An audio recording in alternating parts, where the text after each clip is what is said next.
I have the distinguished honor for our guest for this program to have with me Honorable Deputy Minister of Education, Honorable Okudzeto Ablakwa, is here this evening. Good evening, sir. Good evening. We are glad to have you on Policy Desk. I'm happy to be on. And viewers, this program is proudly sponsored by GN Bank, the People's Bank. With GN Bank, GN Bank provides a lot of money remittance services, Western Union, MoneyGram, RIA, in all its branches all over the country. With GN Bank, you can start with just 50 pesos. You can open an account with just 50 pesos and you can just start an account. This program is also proudly sponsored by GN Investment, Gold Coast Fund Management, and Coconut Grove Hotels, offering you members worth repeating Accra, Elmina, and Obuasi. Honorable, welcome. Thank you. How has government taken the FQ policy into action? How soon can we get this materialized? As you do know, FQ is not only a policy which was formulated by a government, but it also found its way in our 1992 Republican Constitution, which should tell you how serious the people of this country consider free, compulsory, universal basic education. I would posit that to be fair to the implementation of FQ, we have made a lot of giant strides. First of all, we have been recognized as a country that has achieved the Millennium Development Goal 2 that was set up by the United Nations 15 years ago. 15 years ago, before, just around the time FQ was coming into force, we did not attain free compulsory, we did not have universal basic education in our country. Now we have met that target, MDG 2. We have managed to keep our children in school. The transition rate is now quite impressive. We have, over the years, successive governments have introduced interventions that have helped us to achieve considerable success in our FQ policy agenda. You can recall the capitation grant, right, which increased enrollment, the school feeding program, which increased enrollment and allowed for children to be more retentive in school and to concentrate on studies, the free exercise books, free textbooks program, the free uniforms program, the free bus ride for school kids, all of these interventions by successive governments, including making the school environment a more comfortable place, more convenient place for the school child. The elimination of school under trees intervention, which has so far seen the elimination of about 1,700 schools under trees. All of this has helped that as we speak in Ghana today, we have 5.46 million school children in school at the basic level, right, which is about 20% of our population. Quite impressive.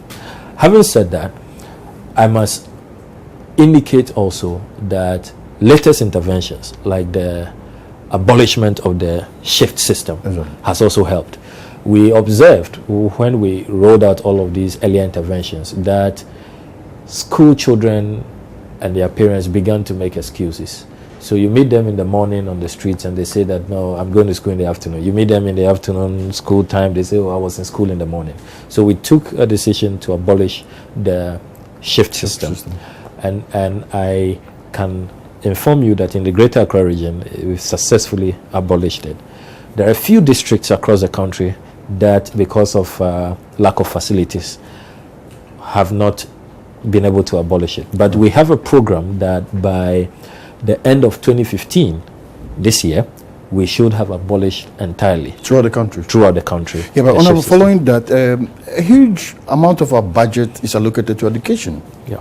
And 90% or almost 80% of it goes into payment and remunerations, etc.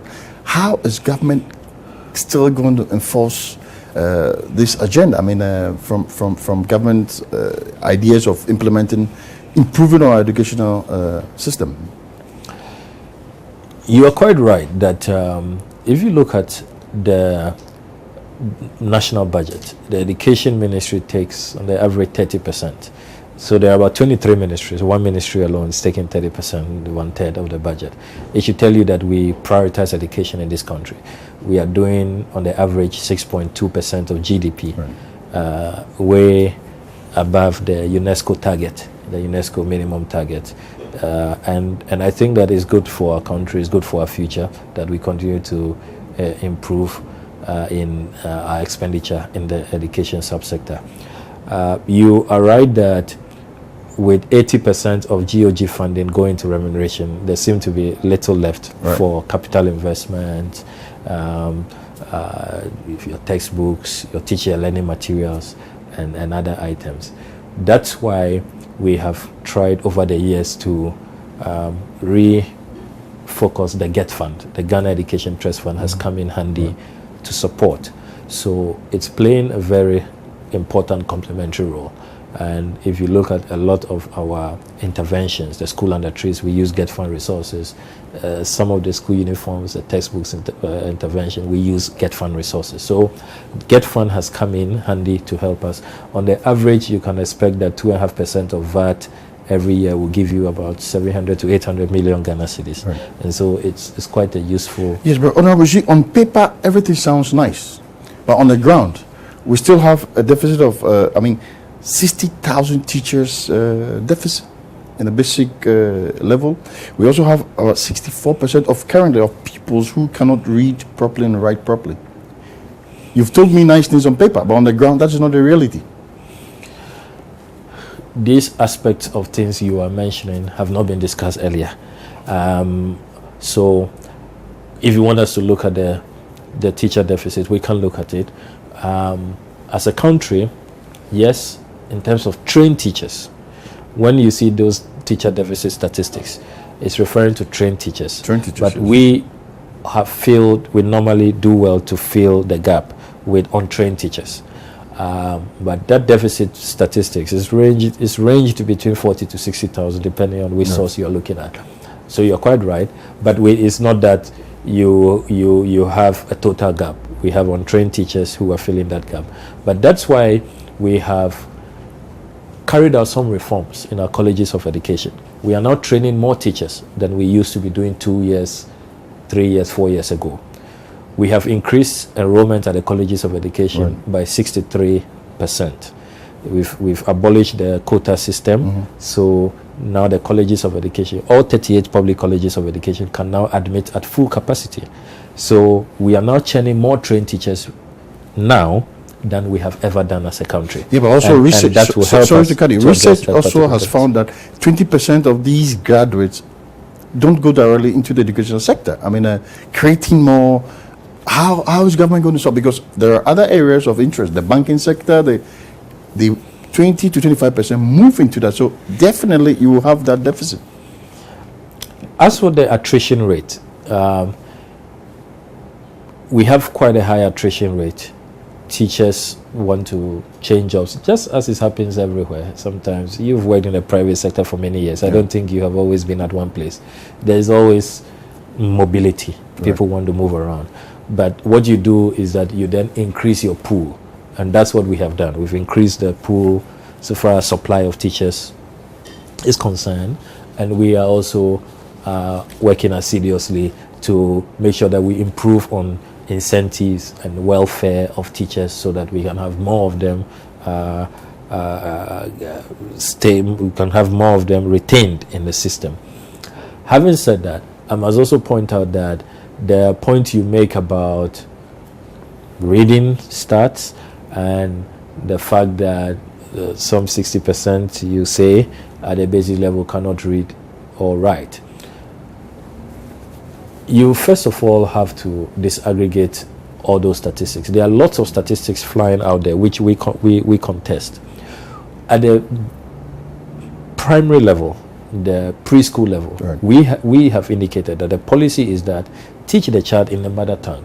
So if a researcher goes to that school from outside and is insisting that the child should speak English at kindergarten P1, he may not be able to speak English, he may not to read English. And then you go and put in your research report that 60% can read or write. But we are not bothered because we know that this is a tried and tested methodology.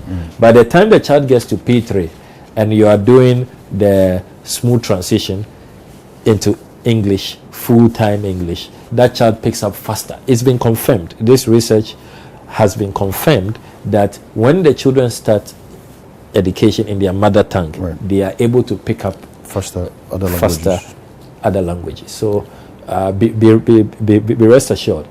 I must indicate, though, that we are not saying that we are up to the standards that we expect.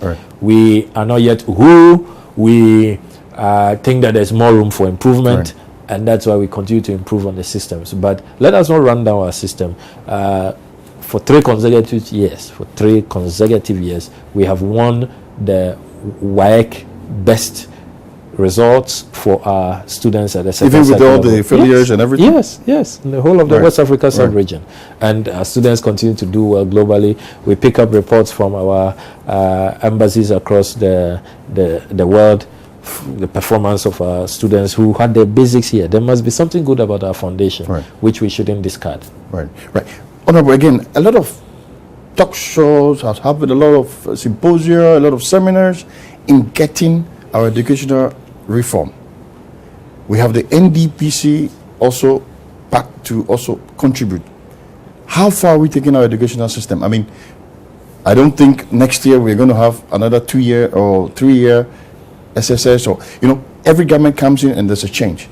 What is the way forward?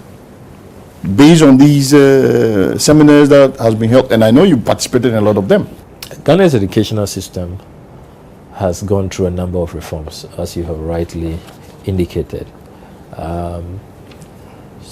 The verdict is still out there whether all of the reforms were necessary at the time that they were carried out. We have inherited the last reform, last major reform being the Professor Anamwa Mensah committee report. We intend to stay true to the recommendations of that reform. We think that it's time for stability and consistency. We are not going to carry out a new reform. What we have been doing so far is that we continue to assess every year. We have a strong EMIS system, which is the Education Management Information System data, which we collect from the ground. We do curriculum evaluation, assessment of pedagogy, and all these key factors. And then we see where we can tweak, where we can improve. For example, we've noticed that our school pupils are not doing very well in math and science. They're finding it tough. So we have put in an intervention with Professor Anku, and we are changing the methodology. We want math teachers to make math more exciting, more interesting to students. So these are things that we have been doing. But I want to assure you and the general public that we are not going to carry out any major reform. We have committed ourselves to staying true to the last reforms that were carried out, because Ghana has had not less than 7 major reforms since independence, and we think that we've had enough. We should rather invest in quality and invest in zero tolerance against teacher absenteeism, put in more teaching and learning materials, incentivize teachers, and we believe that once we do that, we can get the results that we are looking for. And that drives me to the quality of education. A lot of teachers don't want to go to the rural areas and other places. There is no incentive for them, as you mentioned. But then we need to improve our education, because in the urban area we see a lot of improvement. You can't send an IT system to a rural area with light-offs, etc. So, I mean, how are we going to match the gap? Because it's really, really, really open. I mean, those in the urban areas, even those in the public and the private school, there's a serious, there's a great difference. How is government going to match all? I mean, how is your ministry going to match all these? It's an important question you've asked. You see, we must understand that education cannot thrive in isolation. The success of education, success of everything else. So that if we are able to expedite development and improve on the level of development in our small towns, our villages, the rural setting, education also automatically improves. And that's why if you look at our scores, you look at even our performance generally, over the years, I think that we have been improving. So once you have our districts taking development more holistically, you would observe that it will have a bearing on the number of teachers who want to come and teach in these districts, availability of bungalows for housing, transport services, and what have you. So that's why this ministry is part of the President's Decentralization Committee, with the President himself chairs.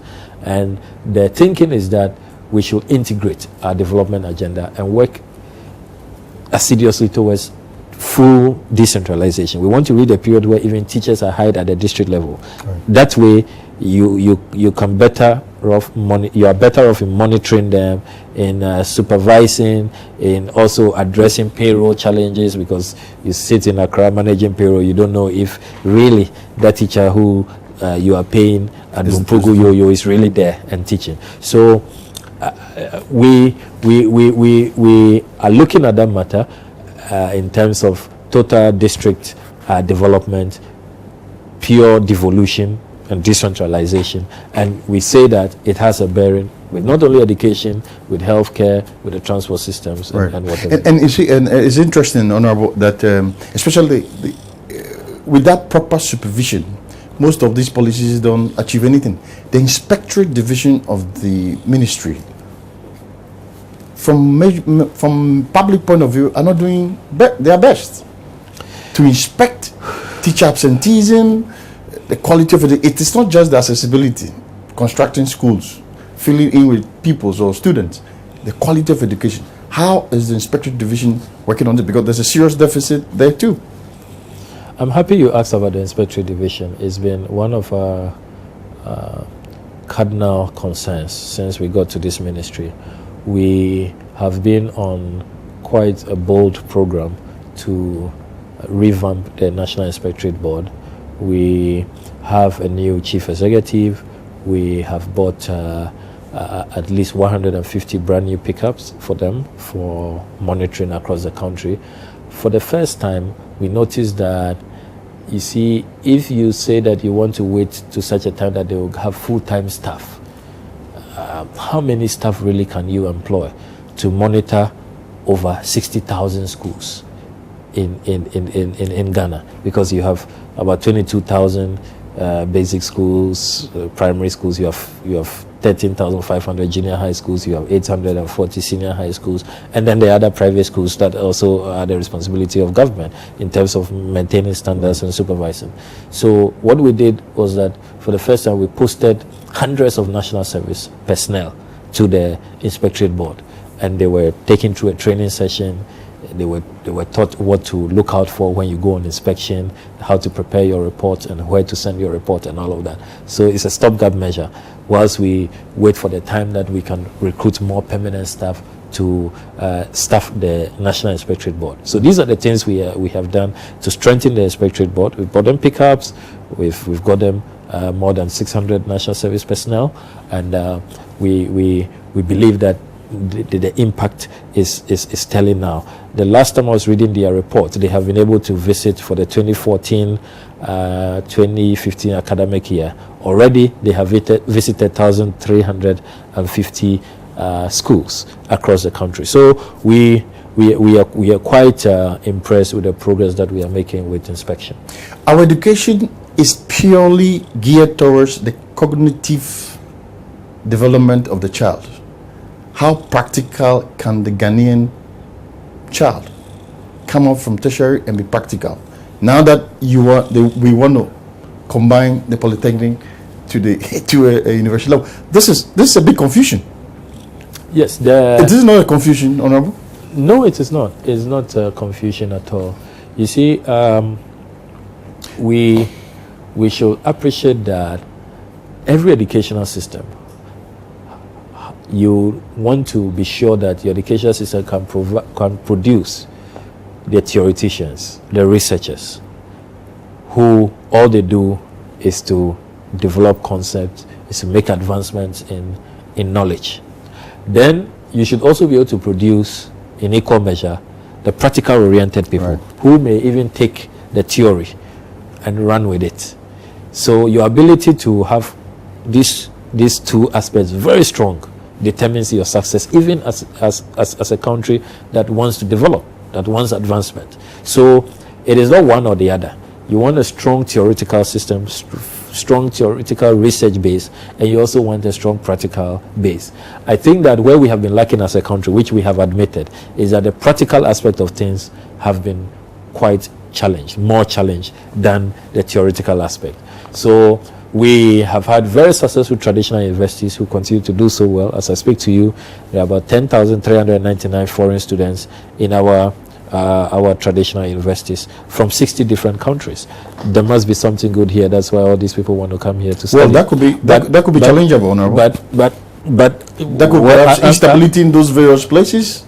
Our education may attract them. The peaceful nature of but is that not positive? Is that not positive for you? Possible, but not looking at the education aspect per se. It's positive for you. And Ghana is not the only stable country. They could have gone elsewhere, but they chose to come to Ghana. But the stability also allows them in. Yes, but Ghana is not the only stable country in the world. So I am ready for that debate.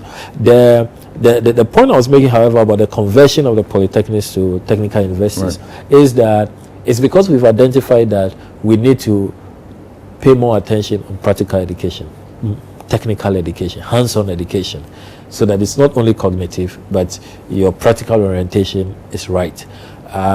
We believe that all of the stigmatization and the way technical education was becoming underrated and is being seen as second-rated and all of that will be addressed by this conversion. So we have set September 2016 as the period which the polytechnics will have to prove that they are now ready, they've met the standards, and they want to be allowed to be converted into technical universities. So it's going to be on a polytechnic by polytechnic basis.